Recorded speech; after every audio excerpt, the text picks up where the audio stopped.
కేంద్ర ప్రభుత్వం అవలంబిస్తున్న కార్మిక వ్యతిరేక విధానాలకు నిరసనగా జూలై 9న జరిగే దేశవ్యాప్త సమ్మెను జయప్రదం చేయాలని సిఐటియు రాష్ట్ర ఉపాధ్యక్షుడు భూపాల్ కార్మిక వర్గానికి పిలుపునిచ్చారు. సోమవారం గోదావరిఖని శ్రామిక భవన్ లో సిఐటియు పెద్దపల్లి జిల్లా కమిటీ సమావేశం జరిగింది. యూనియన్ జిల్లా అధ్యక్షుడు వేలుపుర కుమారస్వామి అధ్యక్షతన జరిగిన ఈ సమావేశానికి భూపాల్ ముఖ్య అతిథిగా హాజరై మాట్లాడుతూ దేశంలోని ప్రభుత్వ రంగ సంస్థల పరిరక్షణ 4 లేబర్ కోడ్స్ కు వ్యతిరేకంగా జూలై 9న దేశవ్యాప్త సమ్మె జరగనున్నట్లు తెలిపారు. పెద్దపల్లి జిల్లాలోని సింగరేణి, ఎన్టీపీసీ, ఆర్ఎఫ్సిఎల్, సంఘటిత అసంఘటిత రంగ కార్మికులు ఈ సమ్మెలో పాల్గొని విజయవంతం చేయాలని కోరారు. కార్మిక సోదరులకు నమస్కారం.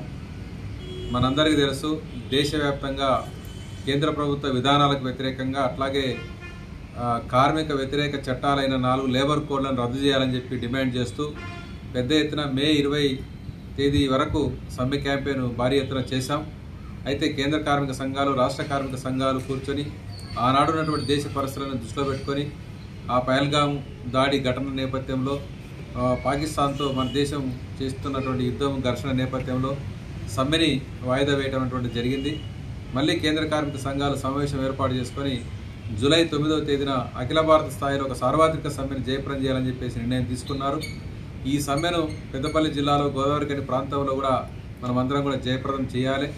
ఎందుకంటే ఆ తర్వాత కాలంలో చూసుకుంటా ఉంటే కార్మిక వ్యతిరేక చర్యలు కంటిన్యూగా కొనసాగుతూనే ఉన్నాయి. కేంద్ర ప్రభుత్వం ఈజ్ ఆఫ్ డూయింగ్ బిజినెస్ పేరిట ఈ 4 లేబర్ కోడ్లను తీసుకొని వచ్చి పని గంటలు 8 నుంచి 12 గంటలకు పెంచడం జరిగింది. కనీస వేతనాలు ప్రభుత్వాలు యజమానులకు వదిలేయడం జరిగింది. అలాగే సామాజిక సంక్షేమ చర్యలు అనేక రకాల కోతలు పెడుతూ అనేక రకాల చర్యలు తీసుకున్నారు. ఈరోజు సమ్మెలు చేసి హక్కు లేకుండా చేయటం, యూనియన్ పెట్టుకునే హక్కు లేకుండా చేయటం, అలాగే అసలు వెరిఫికేషన్స్ లేకుండా, ఒప్పందాలు లేకుండా, గుర్తింపులు లేకుండా ఆ రకంగా కార్మికులకు సంబంధించినటువంటి అన్ని రక్షణలు తొలగించేటువంటి ప్రయత్నం కేంద్ర ప్రభుత్వం చేస్తూ ఉన్నది. దీనికి నిరసనగా రేపు 9వ తారీఖున సమ్మె అనేటువంటిది జరగబోతూ ఉంది. ఈ సమ్మెలో మిగతా కార్మికులు కూడా పెద్ద ఎత్తున పాల్గొంటూ ఉన్నారు. ముఖ్యంగా సింగరేణి కార్మికులు కూడా ఈ సమ్మెను జయప్రదం చేయాలి. ఎన్టీపీసీ కానీ, ఆర్ఎఫ్సిఎల్ కానీ, రైల్వేస్ కానీ, సిమెంట్ పరిశ్రమల కార్మికులు కానీ, లేదు హమాలీ కార్మికులు, ట్రాన్స్పోర్ట్ వర్కర్స్, బిల్డింగ్ వర్కర్లు, వీటితో పాటు రైస్ మిల్లో పనిచేసేటువంటి ఆపరేటర్లు, హమాలీలు కూడా అందరూ సమ్మెలో పాల్గొనాలి.